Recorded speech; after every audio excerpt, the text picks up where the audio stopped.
Hey guys, Alan here with Contractor School. Sometimes I get questions or statements, and this is an interesting one. It says, the reason you don't have your contractor's license yet, what are you doing wrong? I would say, in all the years of doing this, a lot of people, honestly, the number one reason people don't really do anything, I'm going to write this in purple, is really fear, right? Fear of the unknown, fear of stepping forward and making a mistake, fear of falling down, not literally, you know what I mean, and just not knowing what to do. Well, one of the things that I love is we're a family-owned business, and we are involved with their clients. In fact, I'm the owner of the company. We have schools all over.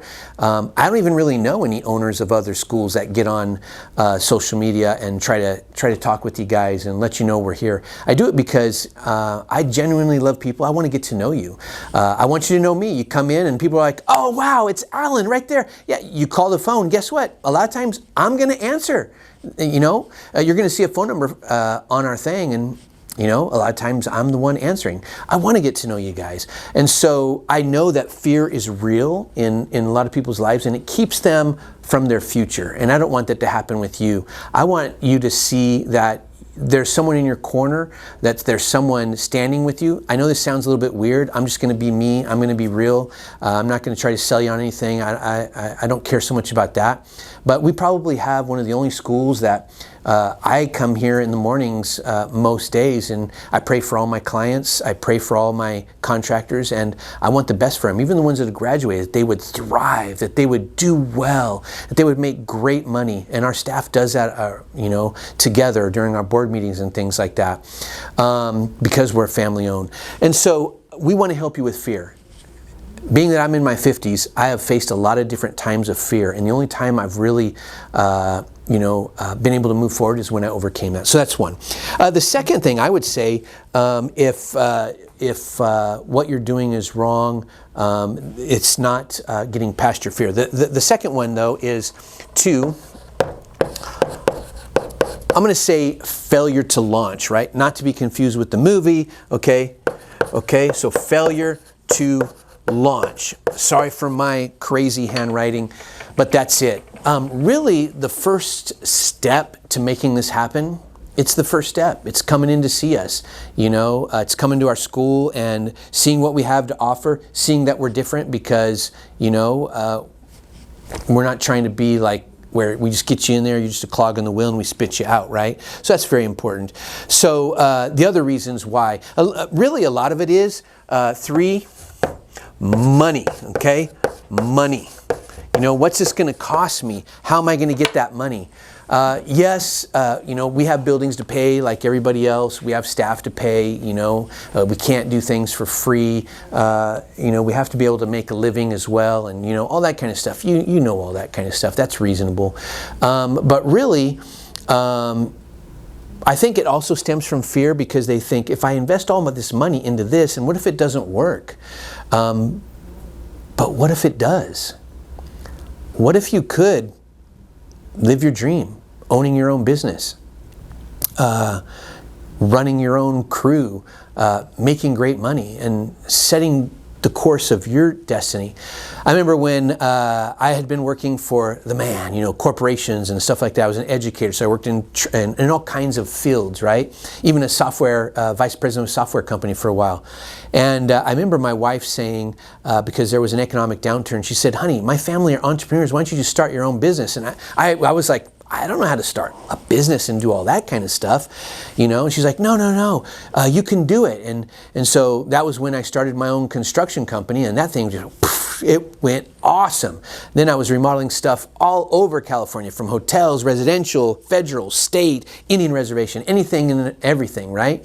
It was an incredibly wild ride. And then in '08, when the crash hit, actually our lease came up on our building, because we had a big building. We were manufacturing furniture and cabinetry. And my wife came to me and she said, "Hey, Alan," she said, I know I don't know a whole lot about business, and I know you've been doing this and it's been really good, but I've really been praying about it, and I don't think we're supposed to sign the lease." And I was like, no, I'm an entrepreneur now. You got me to be a business owner. Now I'm an entrepreneur. I'm going to do it. I'm going to kill it. I'm going to sign this lease. We're going to make money. I'm not going to worry about it. And honestly, one of the biggest reasons I've ever gotten in trouble is when I didn't listen to my wife. So, tell that to your therapist. But so I listened and I thought about it and I go, you know what? The lease is up. It is 2008. It does seem to be an economic downturn. I don't know how long it's going to last for construction. I'm just going to listen to my wife for once. I'm not going to sign the lease. I closed it down. I laid off all my staff and they got unemployment for like the next 18 months and they were loving it, And then I sold off all my equipment and we traveled with my kids around the entire U.S., came back and my wife's like, so honey, what are you going to do now? I go, I'm not sure what to do. Now I have this like entrepreneur spirit inside of me, right? And I want to do something. And she goes, you know what? You always have talked about how it breaks your heart when contractors struggle and when they fail or when they go bankrupt or especially during the '08 crash. She's like, you love them so much. Why don't you just start a contracting school? You said you were thinking about doing that at one point. Why don't you just write all the curriculum and do that? And I went, okay. I think I'll do that. And so we wrote all our curriculum, which is different than all other schools. No school has our curriculum, I guarantee it. And then why don't you be in their lives and help them to grow and scale? And I thought, that is perfect. And so what are you doing wrong? Well, fear, right? Failing to launch. The third thing, don't be afraid of money. You're going to have to spend a little bit to invest in yourself. And that's just the name of the game, unfortunately, in where we live in California. But don't be afraid of that.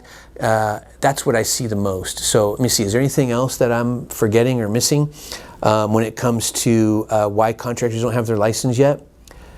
Maybe you're just incredibly busy, right? I do see that. Let me write that down. I think that's a good one. 4. Let's put time. Time, okay? Time. So I get it.